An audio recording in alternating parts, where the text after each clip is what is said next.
일반인의 특별한 생각, 홍영락의 레이저 뉴스 시작하겠습니다. 2차 하노이 미북 정상회담이 실패로 끝났기 때문에 미국과 북한만이 아니라 우리나라까지도 지금 우왕좌왕하고 있습니다. 북한은 동창리 미사일 발사장을 복구하려는 움직임을 보이면서 지금까지 해왔던 걸로 같이 미사일 발사와 핵 개발을 계속할 것 같은 그런 분위기고요. 미국은 외교적 표현으로는 점잖게 실망했다는 말을 반복하고 있지만 북한이 완전 비핵화를 하지 않을 경우에, 다시 말씀드리면 미국과 맞상대를 할 경우에 강력하게 응징하고 보복을 하겠다는 경고를 하고 있지 않습니까? 이 와중에 한국의 문재인 정권은 김정은과 비핵화를 위한 협상 연결끈이 끊어지지 않기 위해서라면서 개성공단하고 금강산 관광을 다시 해야 된다고 그렇게 말하고 있지 않습니까? 그러나 이러한 문 정권 주장에 미국으로부터 돌아온 대답은 한마디로 잘라서 간결하게 놓였습니다. 여기서 우리가 한번 짚어봐야 될 문제는요, 한국과 미국 사이에 65년간 존재한 이 한미동맹이 현재는 언제 동맹국이었냐는 듯이 동맹국이라는 게 무색하게 서로, 이런 표현이 어떨지 모르지만 원수같이 반대 입장을 보이면서 갈등이 계속되고 있다는 겁니다. 원래 한미동맹이 시작한 것이 우리나라를 북한하고 중국으로부터 보호하려고 1954년에 시작되었지 않습니까? 그런데 지금은 우리가 북한과 중국 편만을 들기 때문에 이런 동맹국인 미국과 갈등이 벌어진다는 게 역사적으로 참 아이러니한 그런 일인 것 같습니다.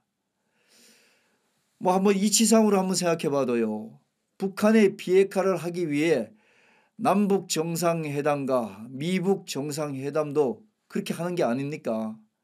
근데 결국은 우리나라를 보호하기 위해 회담도 하고 동맹도 맺고 있는데 결국은 북한과 비핵화 문제를 얘기하기 위해서 우리가 동맹국 같지 않는 그런 입장을 보이고 있지 않습니까? 그럼에도 한국과 미국이 협조가 지금 잘 안 되고 서로 주장도 다르고 더 나아가서 동맹을 맺어서 대항하려는 적인 북한과 중국을 도와주자는 얘기가 우리 대통령 입에서 아무렇지도 않게 나오고 있는 그런 상황입니다. 이렇게 되면 그렇게 우리가 매일 믿고 있었던 한미동맹 같은 경우는 결과적으로 있으나 마나한 그런 동맹관계가 될 수밖에 없겠죠. 이번에 하노이 회담을 미국은 빈손으로 실패했다고 하지만 문 대통령하고 김정은만 성공이라고 얘기를 합니다. 가능성이 있다고 얘기를 하는 거죠. 또 미북 회담에서 트럼프 협상팀에게 비난을 하는 것도 유일하게 북한의 외교팀하고 우리의 청와대입니다. 거기에서 보면은 북한 외무상과 또 최선희 부상 같은 경우에는 기자들을 야밤에 모아가지고 이번 회담에 대해서 미국의 책임을 얘기했었고요. 그 다음에 우리의 청와대와 같은 입장인 정세현 장관 같은 경우도 미국의 주장을 강력히 했던 볼턴 특보한테 인디언을 죽인 기병대장 같은 그런 사람이라고 욕을 했지 않습니까? 이런 얘기를 보면은 참 우리가 이렇게까지 얘기를 해야 되냐 이런 생각을 가지면서, 특히나 요즘 동맹관계에 있는 한국과 미국이 그동안 이 북한 비핵화를 위한 대북 제세에 있어서는 더더구나 천양지차의 반대 입장을 보입니다.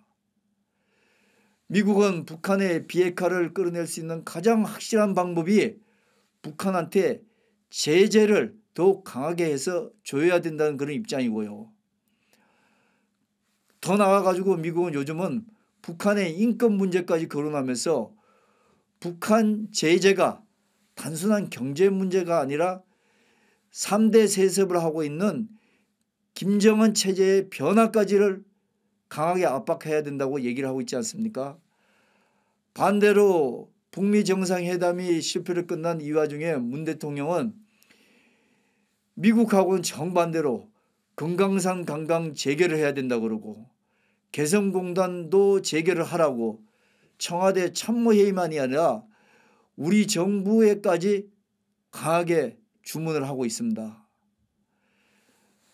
문제는 이렇게 되면 한국과 미국이 1954년부터 맺어온 한미동맹의 의미는 사실상 없어지는 그런 단계가 돼 있고 지금 이 단계는 무너지는 단계다 이렇게 얘기할 수 있지 않겠습니까? 이 상황에서 문 대통령은 북한도 아니고 또 미국도 아닌 대한민국을 먼저 생각하는 한국의 대통령이 되어야 하는 것은 우리 국민이라면 누구나 주문하는 그런 주문일 겁니다. 그럼에도 시종일관 기성전 김정은 대리인, 기성전 김정은 후견인 같은 그런 편을 드는 문 대통령입니다. 이 문제에 대해서 요즘 국회에서 자유한국당 원내대표가 김정은 수석 대변인 역할을 하는 문 대통령이라고 얘기를 했다고 그래서 국가원수 모독이라든지 뭐 막 시끄럽지 않습니까? 사실 이 얘기는 지금 어제 오늘 얘기가 아니죠. 외국에서 블룸버그 통신사 같은 경우에는 김정은 수석도 아니고 대변인이라고 얘기를 했지 않습니까? 그때는 아무 얘기 안 하다가 지금 자유한국당 얘기는 또 이렇게 기가를 잡고 늘어지는 것 같습니다. 어쨌든 지금 그 문 대통령이 기성전 김정은 대리인 이렇게 김정은 편을 드는 것은 결과적으로 한미동맹 관계를 물먹은 스펀지같이 만드는 그런 이유가 될 수 있는데 우리 국민 입장에서는 왜 문 대통령이 이렇게 한미동맹 관계를 물먹게 하는지 이런 내용이 사실 굉장히 궁금하죠. 그 이유는 무엇보다도 제 생각에는 문 대통령이 평소 가지고 있는 정치적 생각을 이루기 위한 그런 목적일 것 같습니다. 다시 말씀드리면요. 한미동맹이 차츰 더 힘을 못 쓰게 되면 문 대통령과 그 진영에서는 전시작전권을 문 정권 편으로 요즘 정치 군인화된 우리 군대 수뇌부가 가져오게 되면 한국군 지휘관한테 미군이 지휘를 받는 그런 입장이 됩니다. 이렇게 되면 미국이 북한한테 비핵화를 요구할 수도 없게 될 것이고 또 그런 역할을 못하게 되는 미군은 자동적으로 철수를 하게 되지 않겠습니까? 미군이 철수하게 되면 문 대통령과 김정은은 한반도 통일, 다시 얘기하면 기다렸다는 듯이 민족 통일이란 거창한 구호를 내걸고 서로 손을 잡지 않겠어요? 물론 그 전 단계로 남북 연방제를 하면서 손잡을 방법을 이리저리 궁리해 볼 겁니다. 아마. 우리가 여기서 또 한번 생각해 봐야 될 것은 2차 세계대전 후에 미군이 주둔해 있다가 철수한 나라치고 미국과 싸우던 그 세력한테 마지막에 가서는 점령을 당하지 않는 나라가 없습니다. 쉬운 예로 이번 하노이 북미 정상회담을 한 베트남이 그 예가 되지 않겠습니까? 자 보십시다. 베트남은 그전에는 그 남쪽은 티우 대통령인 월남이 미군과 같이 북쪽에 있는 베토공인 월맹과 대치하고 싸우고 있었습니다. 전쟁을 하고 있었죠. 우리 한국군도 그 당시 거기 가서 티우 대통령이 월남을 도우지 않았습니까? 그런데 미군이 철수를 하자마자 순식간에 베토공인 월맹이 점령을 하지 않았습니까? 지금 그 베트남이 그 월맹 아닙니까? 그 베트남이 지금 공산주의지 않습니까? 이게 뭐 그 베트남까지 예를 안 들더라도 6.25 때 우리도 그나마 북한이 침략을 했을 경우에 미국 군사 고문단이 얼마 정도 남아 있었기 때문에 미국이 빨리 개입을 해가지고 우리가 완전히 북한한테 점령당하지 않을 그런 계기가 되지 않았습니까? 어쨌든 문 대통령이 비핵화만을 위해서 그동안 김정은한테 하기 싫어도 어쩔 수 없이 김정은의 후견인이다. 뭐 좋게 그런 관계를 유지했다고 보고 그렇게 보는 우리 국민들은 많지가 않을 겁니다. 문 대통령 입장에서는 사실은 자기의 정치적 생각을 같이 하려고 하고 싶어서 했겠죠. 겉으로는 핵 문제를 앞세워서 만났지만 결과적으로는 문 정권의 정치적 이념을 김정은과 타진해보고 협조해보는 그런 시기가 되지 않았겠습니까? 이 과정에서 문 대통령은 세계에서 제일 가난한 나라의 철없는 독재자를 세계에서 가장 강한 미국 대통령과 맞상대를 하는 인물로 하루아침에 바꿔놨지 않습니까? 이 과정에서 문 대통령은 철저하게 동맹관계를 맺고 있는 미국과는 엇박자를 놨고요. 반대로 김정은한테는 피를 나눈 형제처럼 세계를 다니면서 김정은 입장을 두둔해 왔지 않습니까? 우리 국민들 누가 문 대통령한테 김정은은 무조건 감싸고 미국은 무조건 무시하라는 얘기를 했겠습니까? 지금 보면 문 대통령이 미국과 의도적으로 불편하게 해서 미국이 스스로 자기들 손으로 한미동맹을 없애도록 그렇게 유도한 것이 아닌지 참 많이 의심스럽습니다. 제가 이렇게 주장한 것을 구체적으로 한번 입증해 보겠습니다. 문 대통령이 자기가 하고 싶다고 마음대로 우리 국민들 의사를 무시하고 독단적으로 한미동맹을 폐기한다 할지라도 주한미군의 한반도 철수는 그렇게 문 정권의 생각만큼 쉽지가 않습니다. 그 이유는요. 주한미군 철수는 미국 하원에서 병력을 22,000명 이하로 감축할 시에는 반드시 미국 의회의 승인을 받도록 명문화해 놨기 때문입니다. 그 못하게 대못에 박아놨기 때문이라는 것이죠. 한미동맹 파기도 두 나라의 의회의 승인을 받아야지 분명히 할 수 있는 겁니다. 문 대통령이 민주당을 앞세워 가지고 한국에서 한미동맹 파기를 뭐 한다 할지라도 미국 의회가 그렇게 호락호락하게 승인은 안 할 것 같습니다. 이래서 문 대통령이 하고 싶다고 한미동맹을 쉽게 폐기할 수 없는 그런 이유고요. 미군 철수가 쉽게 이루어질 수 없는 그런 이유입니다. 그래서 미국의 트럼프 손으로 스스로 한미동맹을 철회하거나 그 다음에 주한미군 철수를 위해서 미국 의회를 트럼프 손으로 설득시키는 방법을 택하는 것이 문 대통령 입장에서는 만약 그걸 실행하려면 가장 빠른 방법이라고 판단이 되겠죠. 이래서 트럼프 비율을 자꾸 건드리는 그런 입장이 된다고 생각할 수도 있습니다. 그렇지만 더 빠른 방법은 전시작전권을 미국으로부터 한국이 빨리 가져오는 그런 방법을 택할 수도 있습니다. 그러나 이 전시작전권도 미국이 아직 호락호락하게 넘겨주고 그러지는 않을 것 같습니다. 문 대통령 입장에서야 2017년 국군의 기념사 때부터 지금까지 틈만 나면 미국으로부터 우리 전시작전권은 회수를 몰아붙이고 있죠.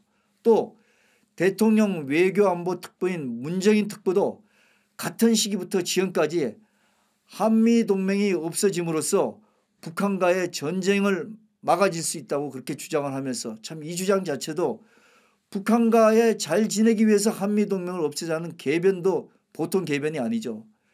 생각해 보십시오. 힘센 미국이 버티고 있어야 적대적인 우리와 김정은이 좋게 지내는 방법이 서로 협의되지 않겠어요? 그런 같은 맥락에서 우리가 전시작전권 요구도 사실은 미국에서 호락호락하지 않는 이유가 미국이 중국을 방어하기 위해서 나름대로 자기들이 우리한테 못 내놓는 것인데 문 대통령은 그걸 빨리 해소하기 위해서 이렇게 강하게 몰아붙이고 있지 않습니까? 또 요즘은 문 대통령은 미국 비율을 건드리기 위해서 전체적으로 보면 얼마 안 되는 100억 내외의 방위비 분담금을 가지고서도 미국한테 필요 이상 감정적으로 신경전을 벌이고 있지 않습니까? 여기서 우리가 또 하나 짚어볼 것은 문 대통령이 김정은한테 비핵화 없이 대북 제재를 풀어주자고 주장하는 것도 누가 봐도 미국의 비율을 건드리는 거고 미국과 정면으로 반대되는 것으로서 한미 관계에서 분열 조짐을 먼저 끌어내는 그런 주장 중에 하나입니다. 우리가 다시 한번 생각해 봐야 될 것은 한반도 자체는 미국의 입장에서는 지정학적으로 봐도 죽고 사는 이해관계가 걸린 곳이 아니지 않습니까? 오히려 미국 입장에서는 당장에 여기보다는 유럽이나 중동이 더 큰 관심을 가져야 할 지역입니다. 그래서 지정학적으로 전에 우리 한국전쟁 직전에도 보면은 애치선이라는 미 국무장관이 한반도를 미국 방위라인에서 제외한 그러기도 했지 않습니까? 단지 중국을 견제하기 위한 목적이 지금 미국으로서는 가장 큰 그런 입장이죠. 그렇기 때문에 문 대통령은 사드 배치 때처럼 미국보다도 중국이나 북한에 더 기울어진 안보 정책을 지금 계속 추진하고 있기 때문에 미국이 한반도에서 아예 발을 뺄 명분을 우리 스스로 먼저 지금 넘겨주고 있는 그런 입장이 아니겠습니까? 그럼에도 문 대통령은 사드 배치 때부터 미국과는 현재는 엄연히 우리가 동맹국임에도 불구하고 중국 편을 들어서 미국과 감정적으로 갈라선 그런 입장입니다. 사드 배치 때도 한미 동맹국으로서는 미국은 무시하고 철저하게 문 대통령 중국 편을 들었지 않습니까? 이런 상황에서 미국이 곰곰이 생각해 보면 한국에 남아있고 싶은 생각이 들겠습니까? 그러니까 문 대통령은 미국과 동맹을 맺고 있긴 하지만 중국이 싫어하는 일이라면 하고 싶지 않은 것을 분명히 하고 있다는 것입니다. 이번에 김정은한테는 오히려 한술 더 떠서 미국이 싫어하더라도 김정은을 위하는 일이라면 기꺼이 하겠다는 그런 입장 아니겠습니까? 그와 같은 현실을 잘 반영하는 것은 한미가 해마다 실시하고 있는 합동 군사훈련도 이번에는 하지 않아서 안보 불안이 더 커지고 있지 않습니까?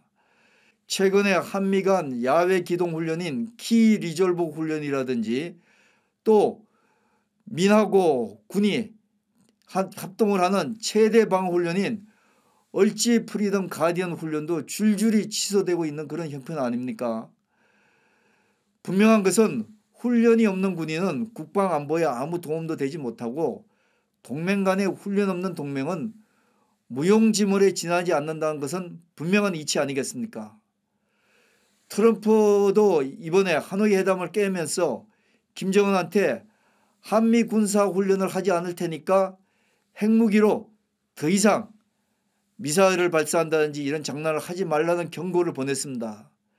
이 경고는 동시에 우리한테도 한미 동맹을 유지하고 싶으면 김정은의 핵 위협으로부터 우리나라를 지키고 싶으면 미국과의 협조를 잘하라는 그런 경고의 메시지도 동시에 되지 않았겠습니까? 어쨌든 표면적으로는 합동 군사훈련을 하기 위해서는 수조 원이 돈이 든다고 돈이 들기 때문이라고 말했습니다만 미국이 유럽과 동맹을 지키기 위해서 훈련하는데 돈이 들어 안 한 적이 있습니까? 또 가까운 동맹국인 일본과 돈 때문에 합동 군사훈련을 피한 적이 있습니까? 한미 상호방위조약이 체결된 지 65년간 한미 동맹의 틈이 이렇게 벌어진 적이 있었던가 싶습니다. 한미 동맹이 깨지는 것은 지금 초읽기에 들어간 느낌입니다. 동맹이 깨지면 우리는 안보는 물론이거니와 경제까지 엄청난 영향이 불가피하지 않습니까? 지금 3만 불 경제를 국민소득을 달성했다 하지만 이 경제가 언제까지 유지가 되겠습니까? 문 대통령이 본인의 정치적 생각을 이루기 위한 한미 동맹을 앞장서 물 건너가려 하는 것은 국민적 배신이 될 수도 있다는 것을 기억하셔야 될 것 같습니다. 일반인의 특별한 생각 홍용락의 레이저 뉴스를 마칩니다. 감사합니다.